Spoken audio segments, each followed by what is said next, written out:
Hello, everybody, and welcome to What's Up with Mo with Pete and Joe, our weekly podcast where we discuss Missouri politics and the future of the Show Me State. I am Joe Zahn, and I am just excited to find out when Missouri Republicans will follow their leader's footsteps and rename Mexico, Missouri, America, Missouri.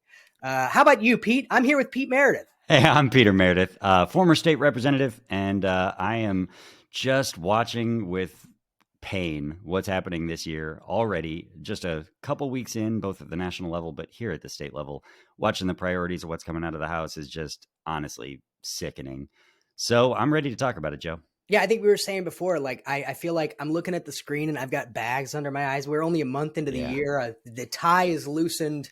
Last week was a long week. Yeah, so I will address, we did miss last week. There was a lot going on for both of us. I was traveling for a week. My daughter had 2 seizures. Yes, Peter's daughter had some health issues to deal with, but we are back now. And the goal is to do this weekly, right? Unless something wild comes up. So I guess since we missed it, I will say happy Martin Luther King Jr. Day. Amen. And Inauguration Day. Did you buy any Trump coin, Pete? I did not, nor Dogecoin. Although I guess I'd be a little bit wealthier if I had. Melania coin also, by the way. Yeah.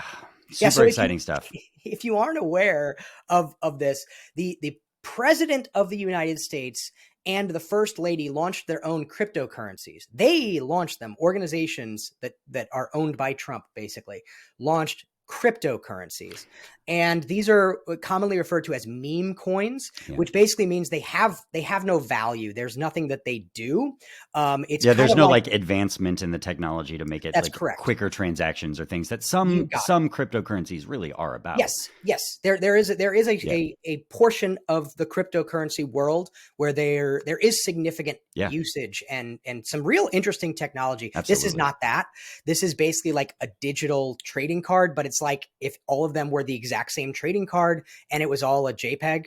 But really what it comes down to, it's a great opportunity for Trump to make money. I mean, it's a pyramid scheme. You say, hey, invest money in this. And if you got in early, anyone else that invests is just adding value to your money. And then you can sell it later and have made money off of nothing at all. Yeah.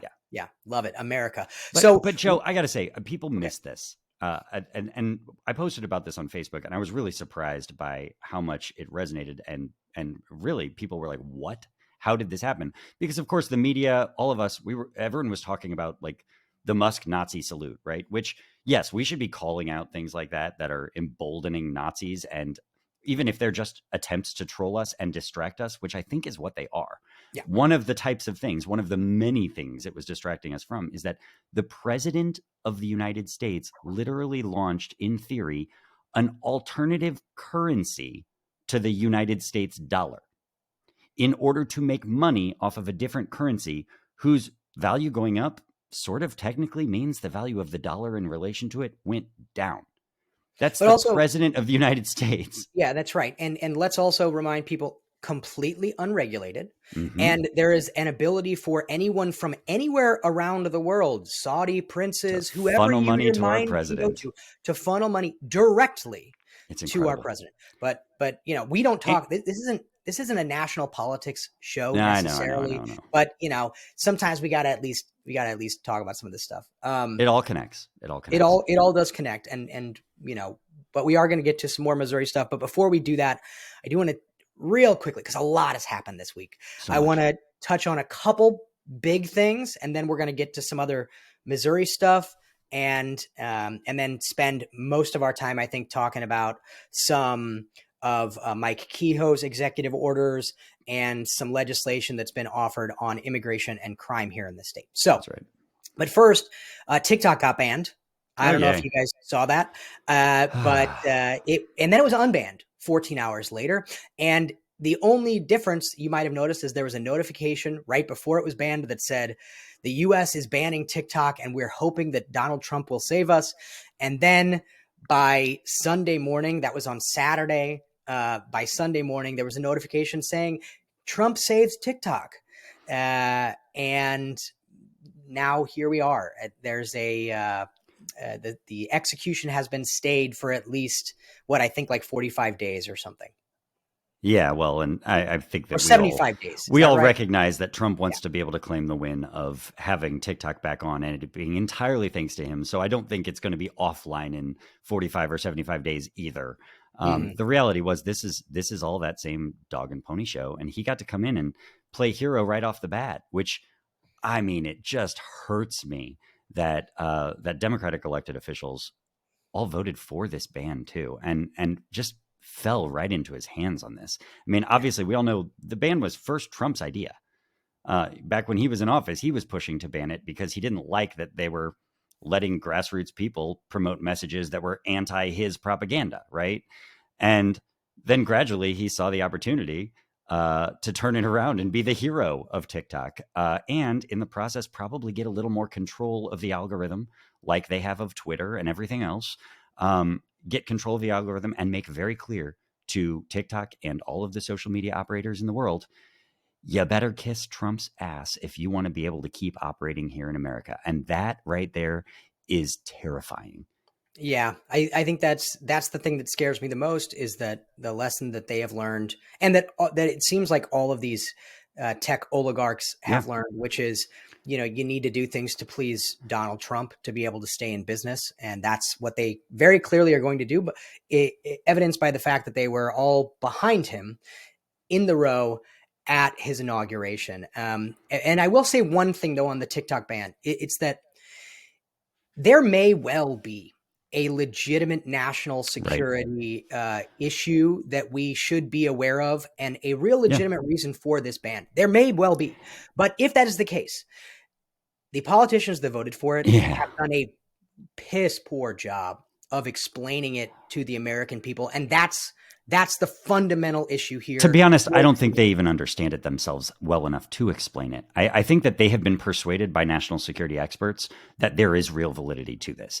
But Right. when I talk to some folks that are at these companies, it sounds to me like really the risks aren't any higher of our information and data and privacy being insecure there just because it's a Chinese company than at Meta or several others, which Sure. are for-profit companies. Also, that are just as interested in selling our information. And from what I hear, China and Russia and other entities like that have a whole lot of influence and access in those places as well. And so, I mean, the fact that this just targeted TikTok, I think, was a lot to do with these older elected officials not really understanding the technology very well and buying it from national security experts that are trying to explain it to them and they don't totally get it. And so then they just end up targeting TikTok in a really dumb way that I think turns on all of us and makes us all look pretty awful in the end and makes, again, Trump look like the hero magically and saving the social media platform that regular people love to use.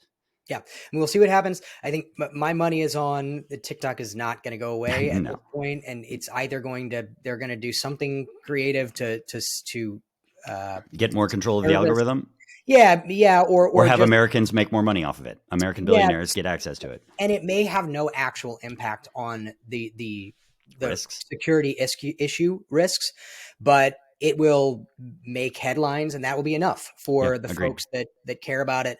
And if there are politicians, not that they're listening to our show, but if they do have true concerns about security issues, then they need to get their butts in front of cameras explaining the Yeah, real reasons to American people. agreed. And Now, they also probably should recognize those same security issues on all of our social media platforms. no doubt. No doubt. Now, also another thing that I think we were talking about that I know you wanted to mention was Colombia. So Oh, we this is one of the benefits of us not having done a show for a week. We had some new news that happened last night, which was that Colombia decided to not accept two planes, I believe, with immigrants from the Trump administration, and their reasoning was that, quite frankly, they thought it was dehumanizing.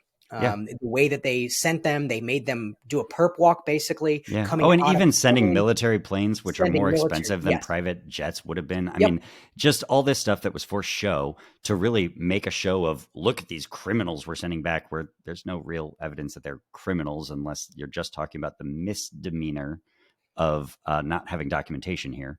Yeah. And I thought the leadership in Colombia, I liked that response. Like, no, we're not going to take them until you start figuring out a way to do this with respecting people's dignity. But And then here we go.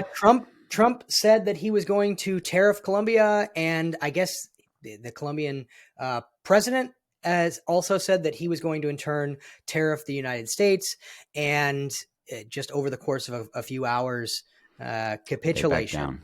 Yeah. Yeah, And and that scares me, honestly. I mean, look, I'm glad the tariffs aren't happening, right? That trade war is not one any of us want. We don't want to pay more on all of our coffee imports. What are the other ones I saw? Flowers. There are a couple other that were very large. It was going to cost Americans money, yeah, no doubt. But the fact that he can use that sort of aggressive tactic and be rewarded for it this quickly on one means that he's going to be using it everywhere and think it's going to work everywhere. And it's not, first of all, going to work everywhere. But even if it does, is that the country we want to be? yeah, Bullying our way through to get whatever we want, even if what we want is something pretty awful in this case. I mean, really, to continue dehumanizing immigrants and deporting them in an inefficient way, all of these things, like that's the win from our bullying. It sounds a lot like Soviet style tactics to get what you want. And again, I don't think that's the country most of us want, nor do we want the costs associated with that as we do start having real trade wars, especially with larger countries than Colombia. yeah. Well, I would argue that I think a lot of folks do think that's what they want. Yeah, And I agree. part of Yeah. the job of not just folks like us, maybe, but not really our job, really the job of democratically elected Democrat politicians or other leaders in that party or opposition leaders Yeah. generally don't have to Yeah. be Democrats, right? Um, the job is for them to explain why that's bad, why Yeah. And that's a we bad idea. And we have to explain it in people's self-interest, not just talking about the dehumanization and the dignity, which obviously matters to me. It matters to a Talk, lot of people, but it's but talking it. about the dollars and cents, Yeah, people talked a lot this election cycle about inflation and the cost of goods, and there is no doubt that these immigration policies already they've barely gone into effect. Already are going to dramatically impact the price of goods here in America going forward, not just because of tariffs and trade wars, but as we've seen, the number of workers not showing up, especially in our agricultural industry, because of threats of raids happening. And just to be clear, not just undocumented workers, but other workers that don't want to be harassed because of how they look or that maybe they don't have handy all of their documentation, um, are not showing up to work across the country. And we're talking high rates. Like I saw one in California reporting 70% yeah, of certain ag workers weren't showing up. That's going to be a dramatic impact on our supply of these goods and on the yeah. prices of these goods. And some of these are going to be lagging indicators. But we're going to talk a Oh, of lot more course. Yeah. about immigration in just a moment. Before we do that, I want to go quickly through the Missouri House because they Mm. did start their work as the legislature generally. The Senate did too, right? And I know you wanted to talk a couple things for people to look out for before we get into the meat of Kehoe's executive orders.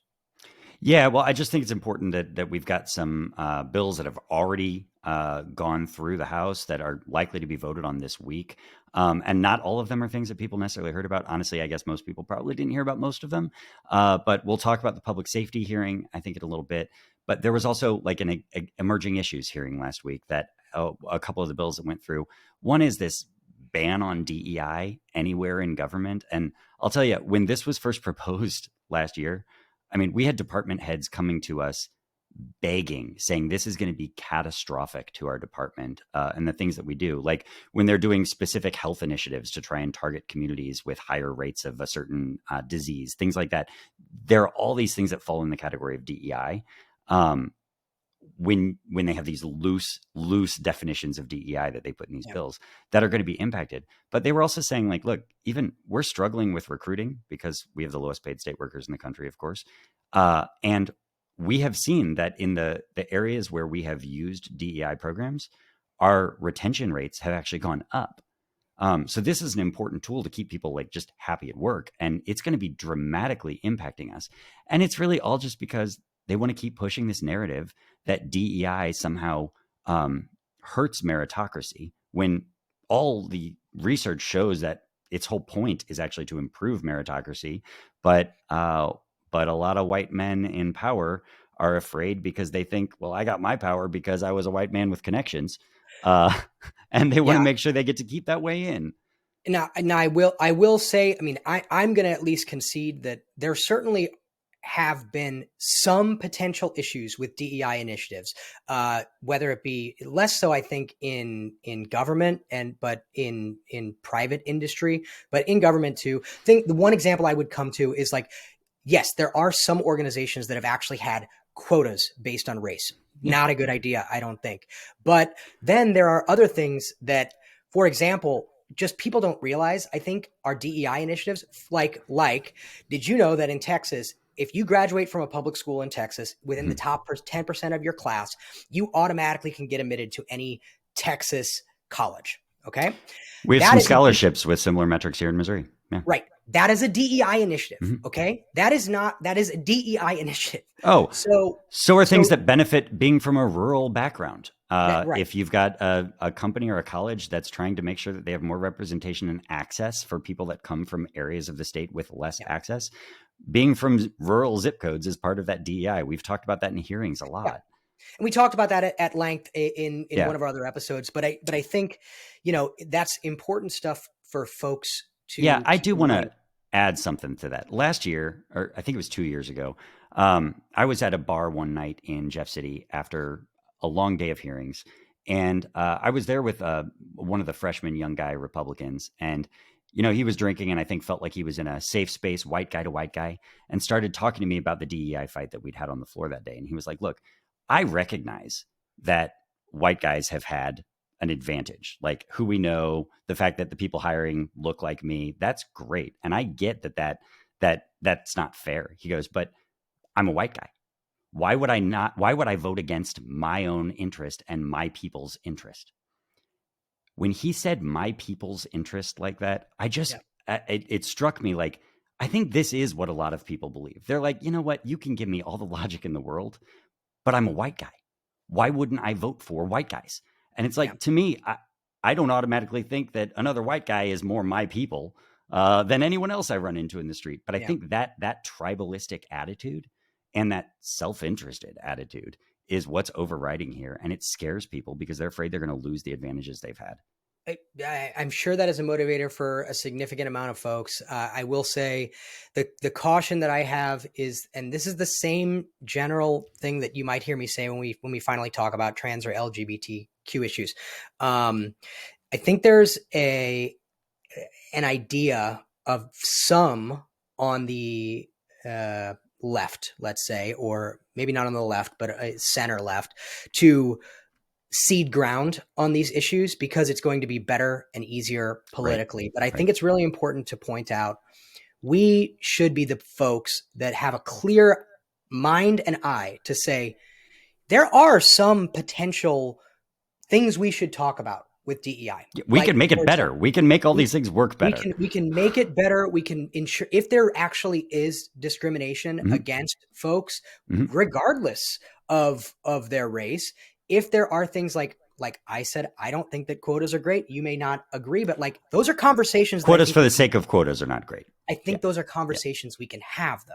But the idea of ceding ground generally and backing away from these issues and not explaining why they're important or explaining why we want to protect people with some of these issues leads us to a situation like we have today where their whole idea is burn the fields. They want to just eliminate every DEI initiative. And they cede no ground on any of it. They will not acknowledge any possible truth to to any contradictory information at all, because they know that if they cede any of it, it lays a bit of doubt in their whole philosophy, and they won't tolerate that. One of the reasons we lose is we do tolerate doubt because we recognize things do have some gray. But you're right, it's dangerous politically.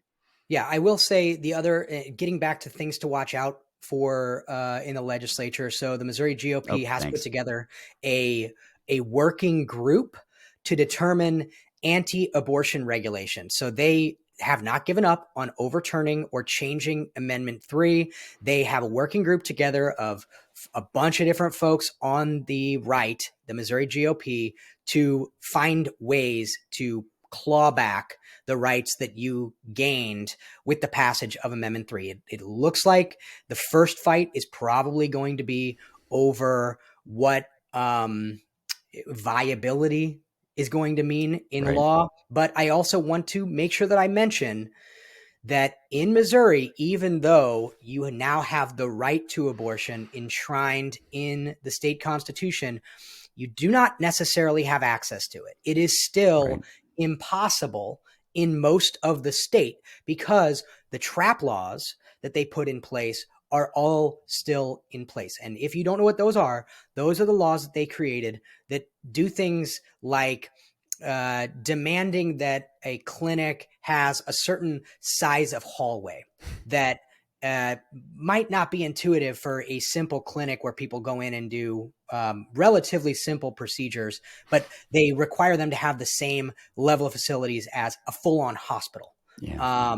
And these are things that just make it so that, quite frankly, you can't perform abortion across the state. And I think that's why there's still only one clinic that's open in St. Louis today.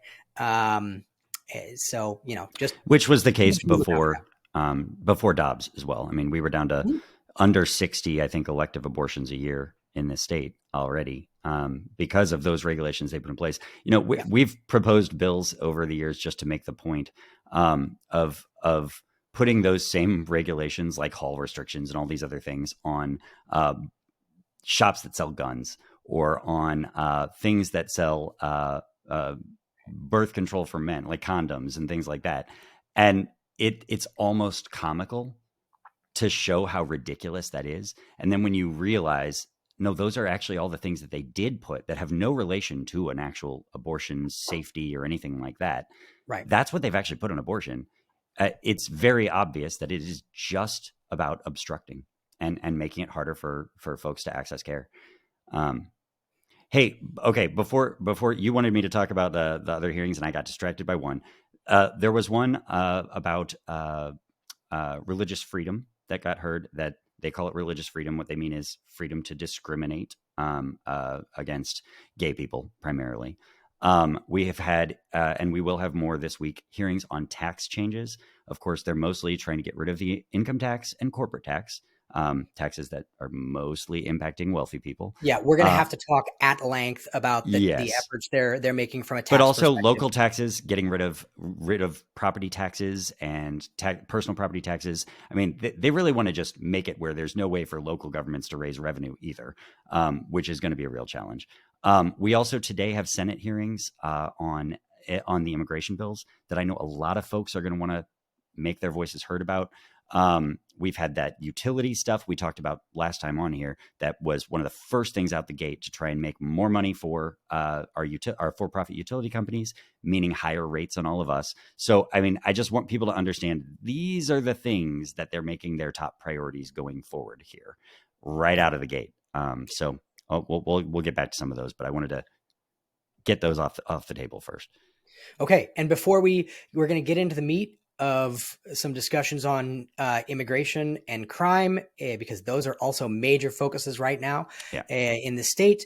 Before we do that, we're going to take a little break, Peter. Oh. We're going to try this. Hello, everybody. This is Joe, and I am, I'm here to take a break in the action to let you know that you too can become a sponsor of the What's Up with Mo podcast. Because from what I have come to realize, podcast hosting and podcast equipment is not free, sadly. So, hey, we're certainly open to it. And just to give you a little example of what it might look like if you were a sponsor of this podcast, I'm going to do an ad read. That's what they call it in the biz, that I found online. Okay, here we go. In a world where everyone's on and no one's unplugged, where being busy is a badge of honor, where the race for the gym, to the office, to carpool, and to the kitchen is unrelenting. When your spouse asks, "What should we do for dinner?" and your boss demands, "I need this ASAP," every single day. And silence and solitude is only achieved when your phone battery dies. We bring you a new kind of hero. Nothing. Yes, nothing. No phone, No TV, no cooking, no laundry, no scrolling, no Snapchat, no soccer snacks or swiping left or right. Nothing is here to save you. Seriously, though, nothing can do it. Coming to a mind-blown you this February. That's right. That's it. So if you want that to be you instead of nothing, then let us know. And until then, I hope you enjoy the rest of the discussion.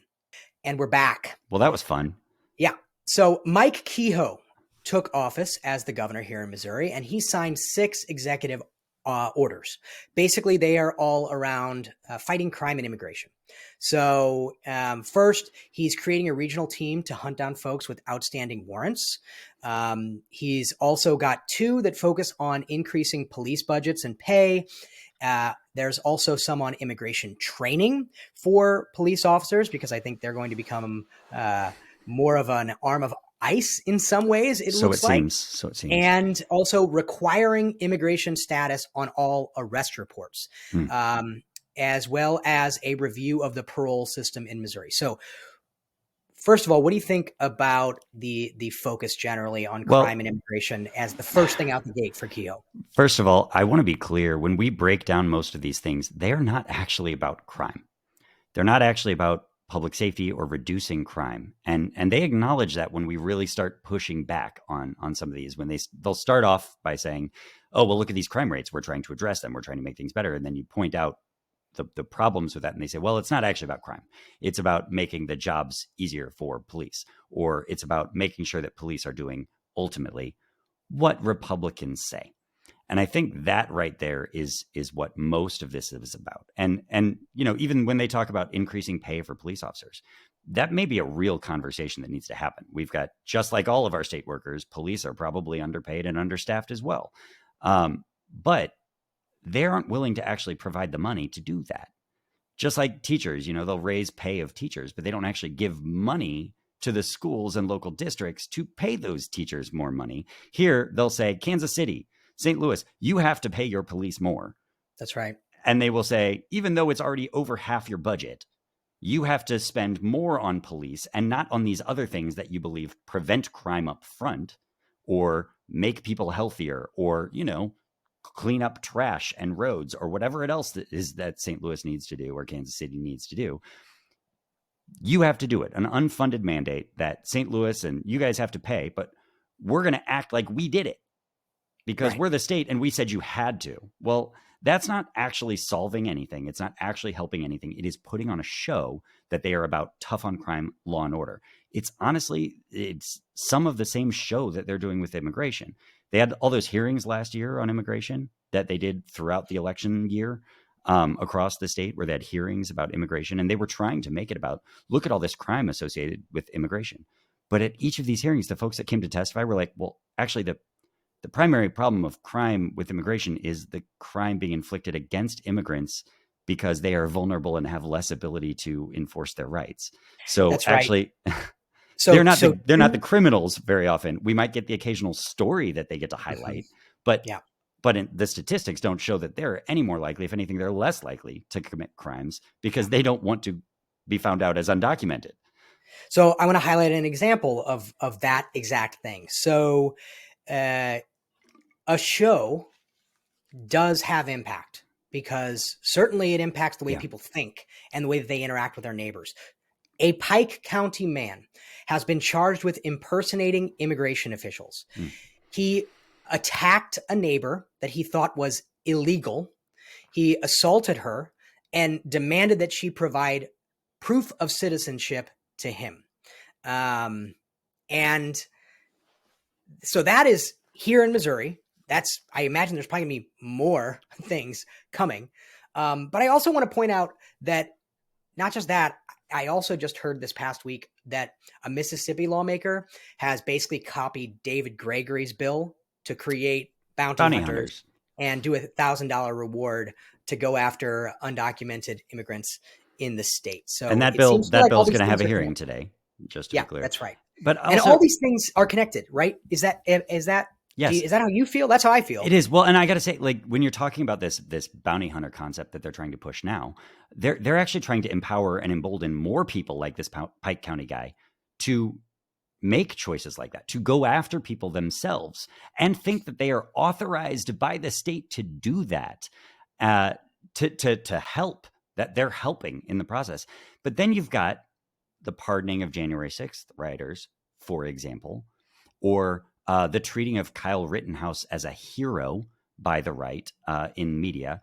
What they're trying to do is say, and controlling the police, of course, if they have control of the police and the justice system and the ability to pardon people they want to pardon, what starts happening is they're authorizing people to go out and be vigilantes for their political cause, even if they're not right, even if they're harassing people or killing people that did not do anything wrong.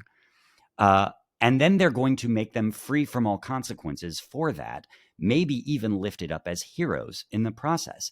That is again, a terrifying state that they're trying to push through right now. And I think that's what this all connects to, honestly. That is absolutely the concern. But more specifically here in St. Louis, we saw in committee another big thing that the GOP is focused on, which is crime. And their answer to crime is to take away local control of the St. Louis Police Department, much like they have done in Kansas City. If you are not familiar, the St. Louis Police Department and the Kansas City Police Department used to both be under state control. Those for 150 years. That's right. And they are the only major metropolitan areas in the entire country where that has been the case. Now, let's also remember that they also are considered, certainly have been over the last 20, 30 years, some of the most dangerous places in the entire country. Okay. So, Joe, sorry, go ahead. I got to back up. It's important to understand, though, why for 150 years we were the only two cities in the country that had this situation. And that's because Missouri is a unique state in the country back, what was 150 years ago, the Civil War. We were a state that had people on both sides, right? And that was split on where to land between the Confederates and the Union. And right before the Civil War, literally on the eve of the Civil War, Confederates in Missouri, white supremacists in Missouri, saw that the largest force and arsenal in Missouri was here in St. Louis, but it was controlled largely by people in St. Louis that were left-leaning, we'll say, union supporting, opposed slavery. And so they decided at the last minute to pass a bill taking over the St. Louis City Police Force and hopefully thereby the arsenal as well, and appointed white supremacists to be in charge of it. I mean, that was the explicit purpose, to prevent people that wanted to protect African Americans and put instead the weaponry and the police in the control of the people that wanted to enslave them and keep them enslaved, right? To use the police to catch slaves. That's why St. Louis became state controlled as a police force. 20 years later, in Kansas City, the reason that the state took over the police force was because the Kansas City population had gone from like 90 Black folks to 9,000 something. And they got worried that they weren't going to be able to control the police anymore, to use them to suppress the rights during Reconstruction of Black people, or to go after union power and do union busting. So they took state control of the police then in order to, again, impose white supremacy, essentially, on the people of Kansas City. And of course, then they started running illegal gambling rings, because the people that ran the police in Kansas City didn't care about Kansas City. They cared about profiting off of Kansas City and controlling Kansas City. Well, of course, here we are today. And 10 years ago, we managed to get local control back of the St. Louis City Police, of course, notably, while we had a white male mayor. And now here we are on the eve of what looks like potentially a similar sort of conflict nationally, right? And they're saying, we see the two big cities, both with two Black mayors, the only cities around with Black mayors, and they want to make sure they still have control of our police, especially if they start using those police to coordinate with ICE and do other things that the people of St. Louis City don't want to do. It's about that control, and it tying to this pending extreme divide that is happening in how we use law enforcement. That's what this is all about. Yeah, so I have some video for us to go through of the actual committee hearing, and we can kind of go through and see what they said to justify it and the conversation around it. But before we do that, I do just want to prime the pump a little bit, I guess, as they say, to also remind people one of the biggest things that they bring up as a reason to do this is because of the crime in St. Louis. And first, let's point to Kansas City. The crime in Kansas City is not better. This hasn't worked in No, Kansas actually, City. their crime rates have gone up the last several years, That's while right. St. Louis's have Whereas gone down, and they've been that's under state control, and we've had local control.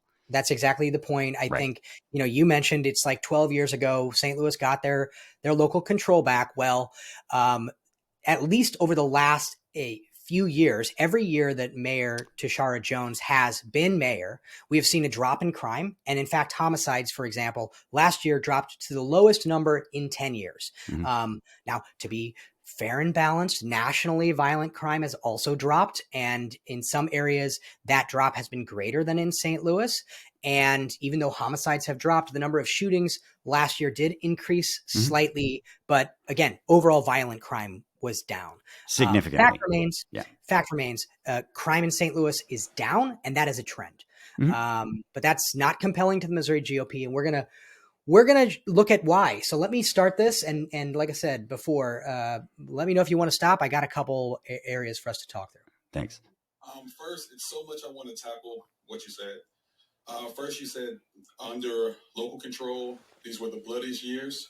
That's not true. I've been a resident of St. Louis since 1982, other than going to undergrad and law school. Do you remember 1993 through 1996? Yeah, the crack epidemic. Those were some bloody years. And did the state have control then? Yes. So my thing is, and I want to ask you, like, what's so different between state control and what do we have now? How will that directly decrease public safety? Well, one, I think historically, if you look at the last 12 years, crime is definitely higher than the 100 years prior per capita. And so that's indisputable. Indisputable. Okay, so I'm gonna stop that. Indisputable. Yeah, indisputable, and we're gonna except by statistics. Yeah, they're going to talk about the numbers and where he gets his numbers versus reality. But also, let's point to the fact that he's saying the average over the last 100 years right. for local control.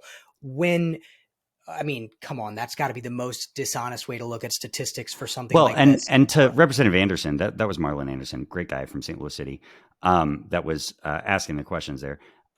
He's pointing out, I also grew up in St. Louis City and have lived here my entire life other than undergrad. And sure enough, 93 was the highest rate of homicides that this city has ever had. The 90s and the 80s were really tough times for crime around here, and that was under state control. I think it's also notable that part of what a lot of folks believe, part of the problem that we had with crime then was the drug war and the criminalization of poverty, and the discriminatory use of very strict laws against poor people and Black people specifically. And that created cycles of poverty, cycles of crime, and crime got more violent, not less, right? I think that is an interesting comparison to the kind of things they're trying to do now, to use the police, again, controlled by the state, an outside force, as more of an occupying force, criminalizing the folks that live in St. Louis, as opposed to protecting and serving the folks of St. Louis. Moving that direction is going to make crime worse, not better. And okay, now we're going to keep going because there's going to be more I know you want to talk about, but we're going to get to some of it, I think. So let's keep going. Crime statistics the last 12 years are higher than they were prior to 2012 if you take an annual average. How can we say that when you don't believe in the crime statistics in the city of St. Louis? With the statistics, where are we getting these from?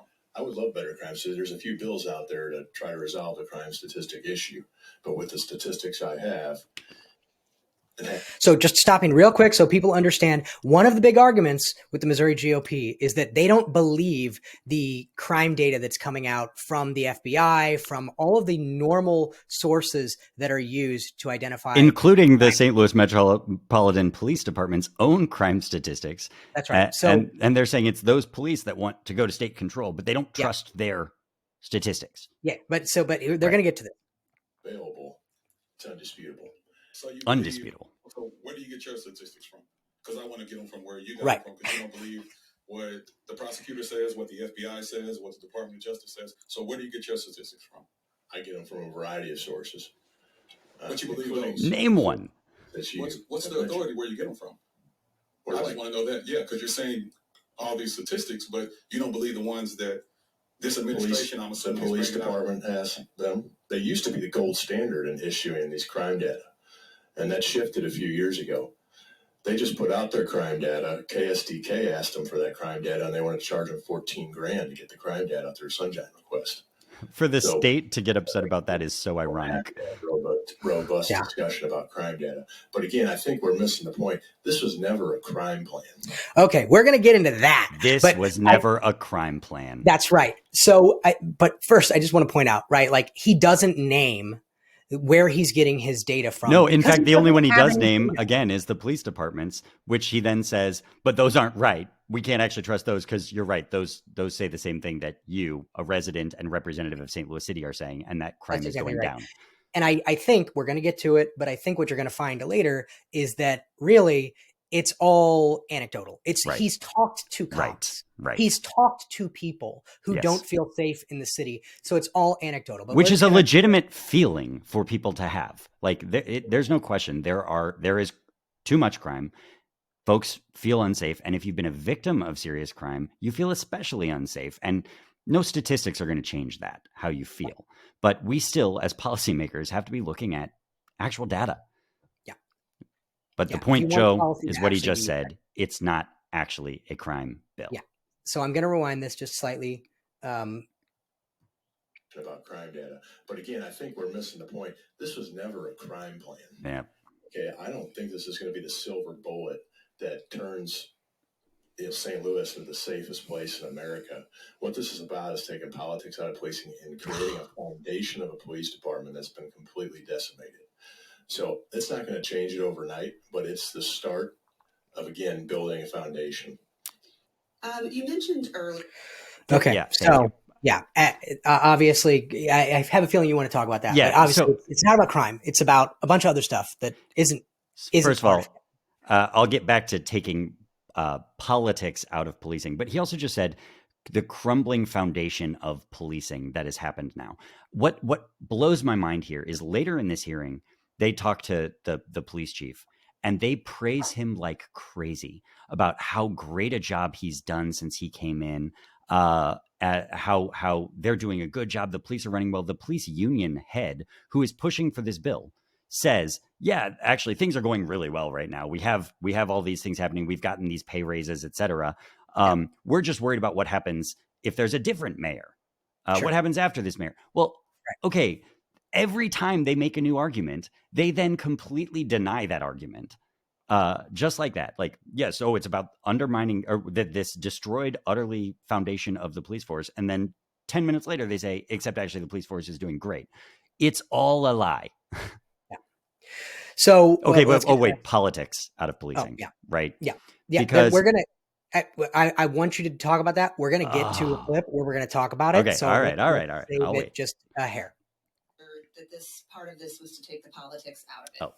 And I'm wondering, and I probably have a couple questions on this, but if you're having the governor appoint these people to this board, and he currently right now is not, I guess, a member of the party that is predominantly in charge of St. Louis City right now. They're so polite, though. But okay. How does that take politics out of it, other than just sort of switching it over to the other party to sort of take control in an area where they currently don't have control? No, it's a good question, and thank you for it. I don't think you ever can take politics out of policing. I don't think it removes it completely. But it definitely lessens it. You're going to have 4 citizens that, yes, are appointed by the mayor appointed by the governor. And quite frankly, if you look at the governor appointments that's happened in our area, they have been Democrats. Okay. Mm-hmm. So he's going to keep going. We're going to get back to it, but I just want to point out, yes, they keep highlighting that they're citizens. Mm-hmm. The requirement is simply that the people appointed on this board have 3 years of residency in the city. That's it. And then they are unelected bureaucrats chosen by the governor. Chosen by and accountable to, ultimately, the governor. That's exactly right. Whereas one seat, so there's 4 unelected bureaucrats chosen by somebody outside of the city of St. Louis, and 1 member from St. Louis, and that is the mayor. Right. So if you're doing any math, right, 1 out of 5 votes does not have any kind of control at all. It's well, and for this idea that, well, because they live there, they must represent St. Louis's interests is absurd. I mean, to suggest that they'd be accountable and in line with the majority of St. Louis's beliefs about what's best for us.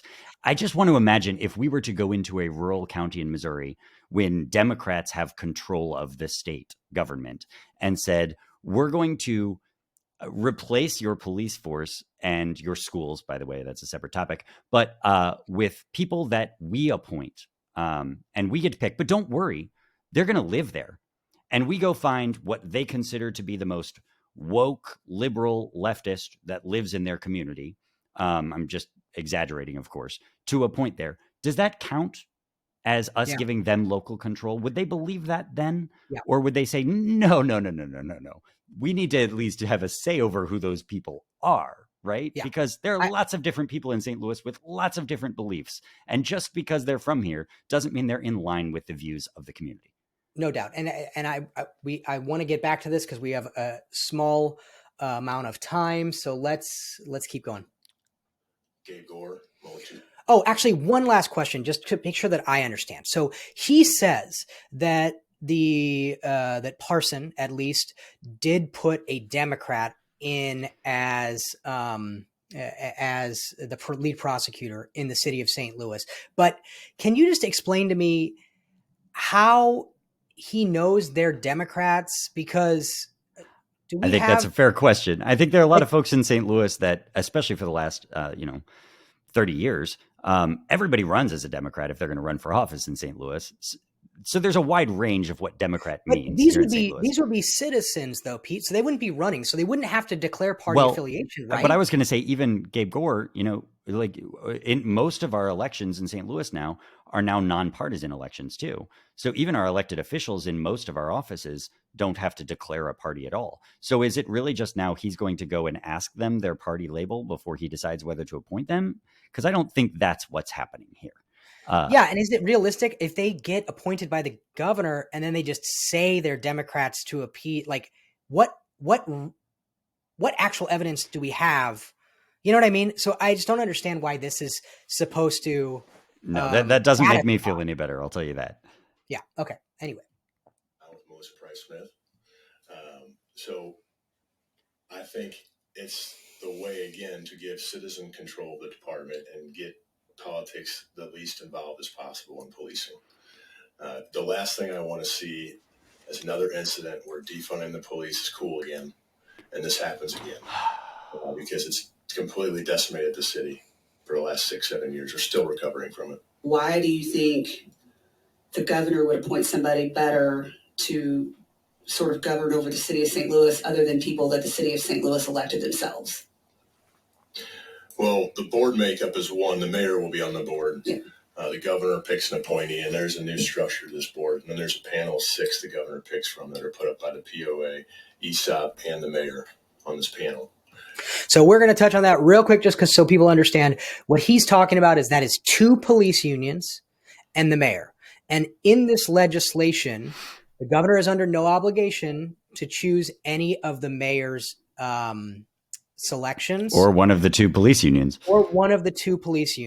So just so we're clear. So they will be citizens selected by other citizens of the city and elected officials. So it's not completely what the original bill was a few years ago. When you think that this is going to improve crime in St. Louis, like who are these magical people that are going to come in and be appointed that are going to clean up the streets? I mean, I guess I don't understand the connection. I mean, it's obviously not working in Kansas City. Like, what is the plan for them to do to sort of fix this situation? Well, again, it's not a crime plan, but I think one again morale be boosted insanely, and I think we'll see more recruits. That's a familiar tune. Recruits back to the police department. Two, they will fall under the constitutional amendment that Kansas City's on that mandates funding for the department. It will require staff requirements and funding requirements for the police. So I think. So people understand, to explain that means that under the new law, they would fall under the same requirements as Kansas City. And if you were paying attention, the last election, we voted that 25% of the budget for Kansas City must go to their police. No matter what, it's an unfunded mandate. They have no choice. So that's what St. Louis would be under as well. Am I understanding that correctly, Peter? That is correct. And I will say, over 50% of our budget right now in St. Louis City goes to public safety. Now, that's not entirely the police department. The police department's budget has gone up under this. Pay has gone up. All these things have gone up. But keep in mind, if they then go cut all our taxes and we don't have property taxes anymore that we can rely on, like personal property taxes, or we don't have an income tax, they want to get rid of our earnings tax in St. Louis City. They've tried to do that. They want to take away all our revenue, but then they're saying, but we still have to spend all our money on police specifically. That means all the other things that a city has to do, that St. Louis actually has to do more of than everywhere else in the state, because all the burdens get shifted over to us, like addressing homelessness, like all the roads and bridges that we have to maintain when, if we were an outstate, roads that serve the same number of people or fewer would get paid for by the state. All these things, we don't get to decide our budgets to go to them, because now the state is telling us where we have to spend our money first. Yes, and much of that is connected to public safety, as you mentioned, which we're about to talk about.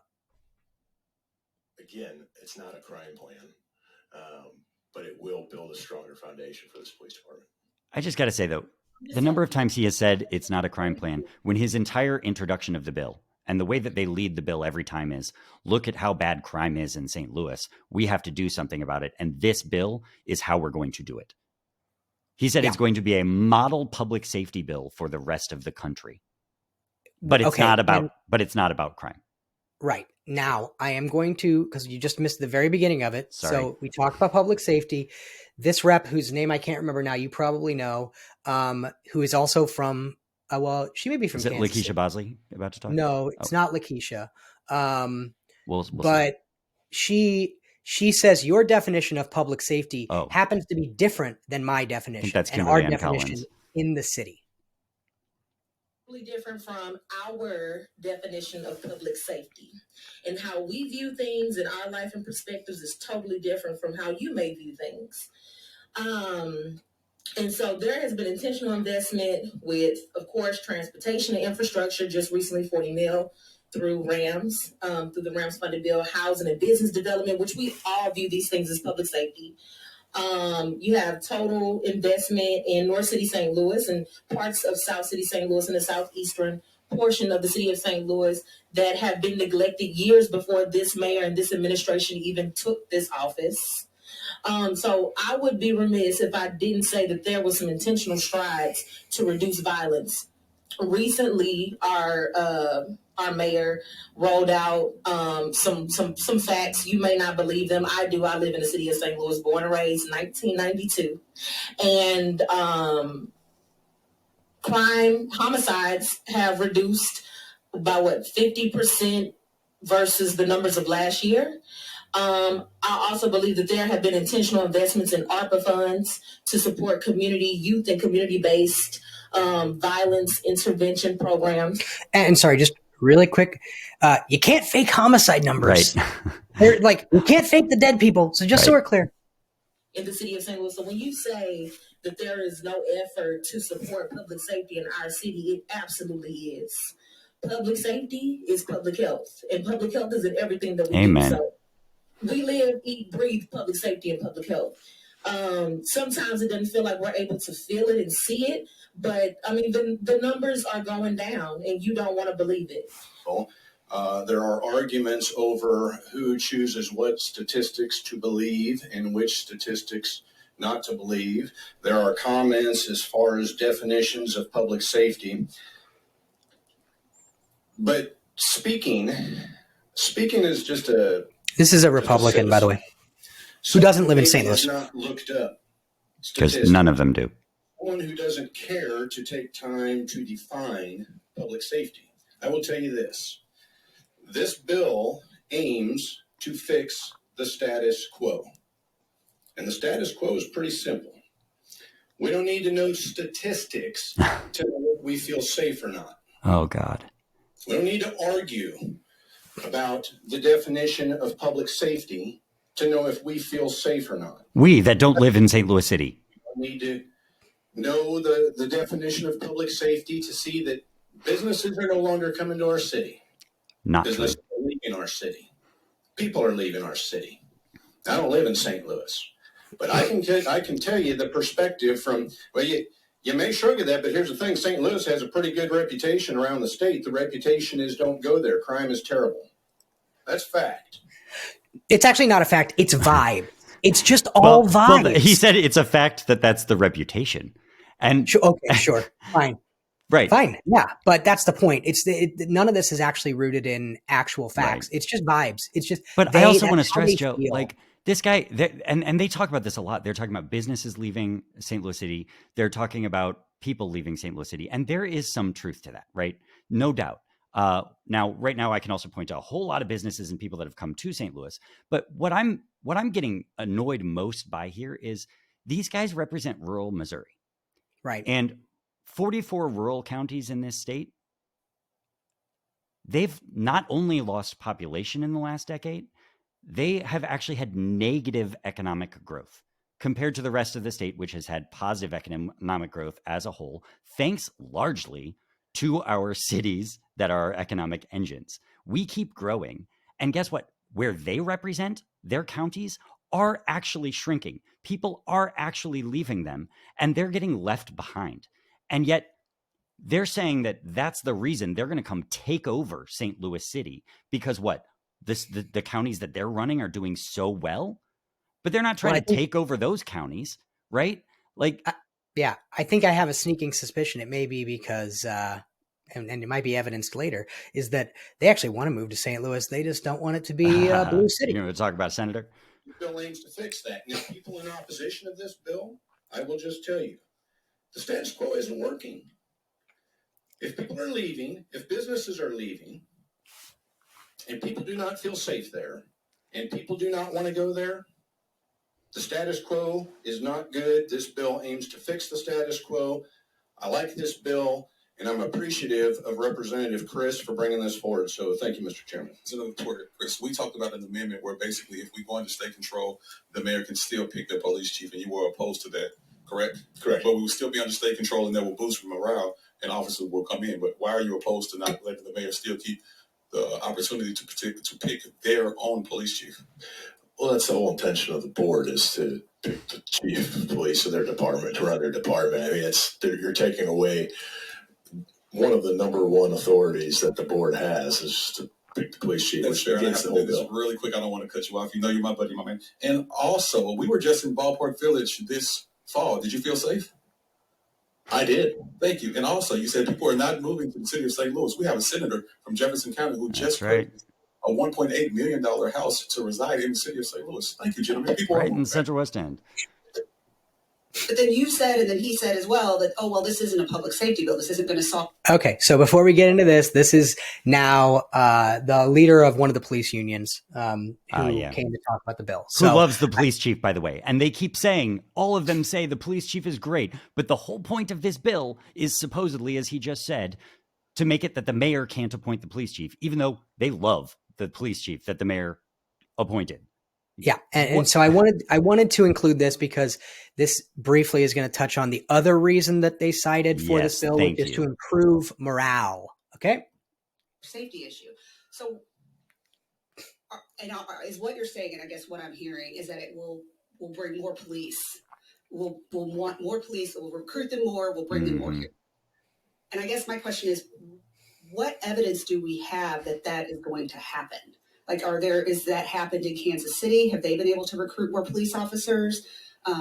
Other cities that have done something like this? I mean, I guess where's the evidence that is going to bring police officers to the city? Well, I mean, the idea is that once you stabilize the police department and people see that, oh, this department is stable, they'll want to come here. Now, hiring is a problem across the country, right? We're having issues hiring policemen. For a decade, policemen have been villainized across the country for some reasons that, are true, but a lot of them for reasons that aren't. And it's the head of the police union.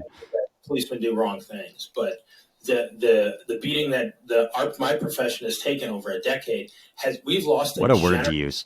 Policemen now. The beating that the police have taken. 11 to 16, 10 years ago, they don't want to be police because all they've heard over the last decade is how bad of people we are. Good, how are you today? Or we've seen people beaten by police. So just to the point, I think in case it was lost by folks, they talked about it more at length. I didn't include it, but I just wanted to make the point. The question is asked, has this worked anywhere else? Like, has this resulted in a bunch of police coming back? Has this resulted It's not been done anywhere else. States don't have control of police forces elsewhere. Except except in Kansas City. Right. Where it hasn't worked. Correct. And the other point is there are some I guess you could say like portions of this where some police have committees like this that actually run their police departments. Oh yeah, but they're locally controlled. Like St. Louis County. They're still appointed by their county exec.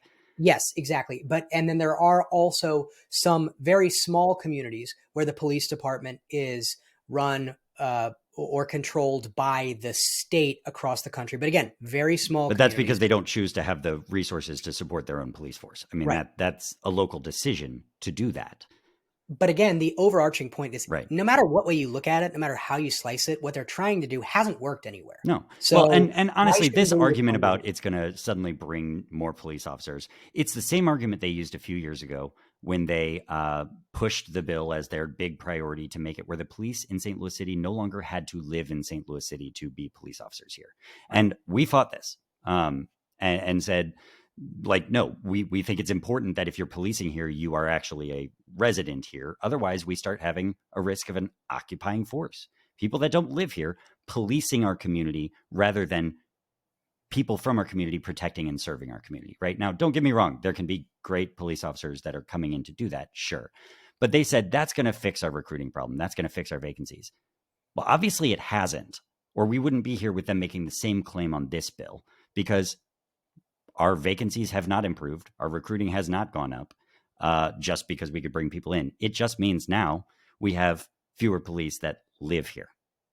And it's a risk reward thing, because if you think about one of the things that they've said that again is not included, they said is a very important part of policing is the relationship with the local community. Yes. And what do you think the impact of something like this is going to be when the local community feels like they don't have self-determination? Yeah, they don't the police don't even live here, and we have no voter accountability for the people that are in charge of the police, because even when we as a city overwhelmingly vote against who is in office in the governorship, they are still in charge of our police. So how are we supposed to hold them accountable for anything? Yep. Okay. So let's keep going. So who will pay for it? Will the state pay for it, or will the city pay for it? How would it be funded? The funding would come from the city. The city will still pay even if we have state control? Yeah, the mayor's on the board. The citizens are on the board. It's not like the state's in control of the police department. The citizens of the city of St. Louis are. So no funds will be allocated from the budget. I'm sure there was some, but the city will pay I do not know. I know there's some things under state control with the Attorney General's office, but the Amendment 4 that passed guarantees funding to the police department. So the city will still be paying for it. Yes. Taxation without representation. Thank you, gentlemen. Good. So before you hear the snappy response from the Republicans, I do want to point out that's not what I would say, right? I would say an unfunded mandate. An unfunded mandate, but it's also not completely wrong. But let's hear the quick response, because this gentleman's arm in the top left there, he was so excited. He was so excited to respond. Proceed. Permission to inquire. Proceed. Good afternoon, sir. Great seeing you again. The third go around. Appreciate being here. Great bill. Great day at the Capitol. I believe he said taxation without representation. I believe that's what I heard. Yes. But didn't you just say that folks from the city of St. Louis will be on that board, correct? Yes. So they're going to be representing, correct? Correct. That's all I need to hear. Thanks, sir. Crime. That's all I needed to hear. Because if you're from the city, you apparently represent everyone in the city, even if nobody in the city voted for you and the person that appointed you, they voted against. That is the most absurd argument ever. I think we've beat that one to death, but at best it's token representation at best that allows them to, by the letter, check the box. Sure. Either way, it's an unfunded mandate. Either way, it's an unfunded mandate, and there's lots of problems, I think. So lastly, I just wanted to give Mayor Tashara Jones, who came to this committee, the opportunity to just talk a little bit about the current situation in St. Louis about the bill. In the city of St. Louis, and it's lower than pre-pandemic levels, and the number of homicides this year was the lowest in more than a decade. The decrease in homicides in 23 was the largest drop in homicides in the past 90 years. 4 years ago, less than 40% of the cases were solved. Today, we're clearing nearly 70%, far outpacing the national average. And we've been able to do that through good police work and improving community trust in law enforcement. Overall, violent crime is down 15% from 23 and down 31% compared to 2022. Through engagement with our youth, we've managed to decrease the number of juvenile shooting victims by 6% year over year and 46% compared to 2022. Under state control in 2006, St. Louis was the most dangerous city in the country and ranked second most dangerous on the eve of switch to local control in 2013. Right now, St. Louis is no longer considered in the top 10 most dangerous cities. Okay. So I just want to really quickly address that last one. So she said we are no longer listed as one of the top 10 most dangerous cities because Republicans did push back on that. But I want to clarify. She says we're not listed as one of the top 10 most dangerous cities. Right. So there was a recent report that came out that listed cities as far as overall danger. So it's not just crime. It's also natural disasters and roadways and all kinds of things. And yes, St. Louis is actually listed significantly farther down the list. If you just rate crime only, the city is still, I think, number 10 on. I will say significantly, hold on real quick, significantly better than where we were. There was a time not very long ago where St. Louis was the most dangerous city when listed only for crime.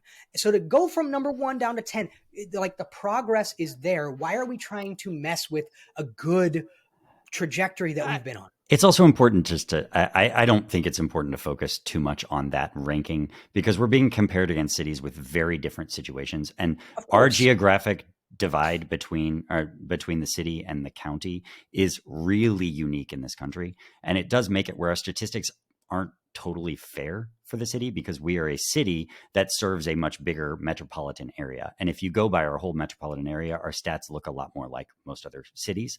But theirs get to be spread out across that whole region. And ours is stuck in our area that has the most concentrated poverty, also the highest increase in the number of people that are actually here during the day. Or even for tourism and other things at night. Like our population doesn't actually reflect the number of people that are even here. And, when 40% of our crime in St. Louis City, 40% of it, the victim or the suspect is not from St. Louis City, kind of demonstrates that too, that our crime stats actually reflect a larger population. But that's something we don't need to get into too deeply. I think it's also worth noting when we were debating this bill last year, we were looking at the crime statistics across our state, and Springfield actually has a higher rate of being a victim of violent crime than St. Louis does. And yet they're not trying to take over Springfield's police force either. Because again, it's not a crime bill. It's not a crime bill. Didn't you hear that? I thought that was made pretty clear. I did. Well, and I think she did a good job responding to a lot of that. But I also think there was one other thing that we didn't talk about in here, but the head of the police union focused a lot of time at one point about not wanting the Board of Aldermen to have any control over the police in St. Louis City, that they were passing ordinances that the police didn't like. Well, the ordinance he referred to, he actually kind of lied about it. And he said that it was going to make it where they had to get board approval in the middle of an investigation if they wanted to do surveillance on somebody. Well, that's not true. In the middle of an investigation, it still works the normal way. They have to go get a warrant with a judge. That's how it works. But what they did pass a bill doing, and the bill he was referring to, made it so that if they want to use a new technology, a new type of surveillance, they had to first have a public hearing. So the board knew about it, essentially, so the public knew about it and approved of it. This happened because they wanted to get all these spy drones, surveillance drones, from a private company that was offering to do them for the police. The private company was going to have all of the data stored itself, have possession of all of this information, right? Think TikTok, right? This private for-profit company wanted to have possession of all of this surveillance from their drones that they operate around the city. And our Board of Aldermen went, wait, we're not sure we want that. We need to have hearings about that. And the police were like, well, we don't need your support to do this. And the aldermen passed a bill and said, yes, you do. Well, if that's really, and he's saying that's one of the examples of the real reason they want state control. They want state control so a for-profit company can come in and do surveillance that the city of St. Louis residents don't know about, don't want. At a time right now when we're talking about police becoming more and more of a surveillance state in order to impose right-wing views on a city that doesn't appreciate them, I think that says a lot about what this bill is really about compared to the things that they actually spent their time talking about. Yep. And I think we're going to have to leave it there because you got to go. I got to go. And I'm sure the folks got to go. So real quick, 30 seconds, because I want to start ending the show with this. We want to start giving something that people can do to get involved here in St. Louis, or a call to action, or in Missouri, in Kansas City, wherever you are, some call to action. I'm going to start. So I'm going to suggest, with all the discussion about immigration and things going on, if you go to ilrc.org, that's the Immigrant Legal Resource Center. There are some great resources there if you want to find out ways that you can support the immigrant community in the state of Missouri and across the country. I'm sticking with immigration too right now. We've got these hearings in the Senate today. At the state Senate about the bounty hunter bill and a couple other bills. I think their bill numbers, Senate Bill 58 and Senate Bill 72. I'd say contact your senator at the very least, but also contact the senators that are on this and let them know that that is not good for the people of Missouri. If you're curious for more info about it, you can go to my Facebook page. I did post just last night an action alert, which has a link that can make it even easier for you to contact people if you don't want to make the phone calls yourself. So I'd say take action and be in touch with your elected officials. Okay, that's Peter Meredith. I'm Joe Zahn. I hope you'll join us again in the future as we discuss important bits of news in Missouri politics and dive deeper into the biggest issues facing our state.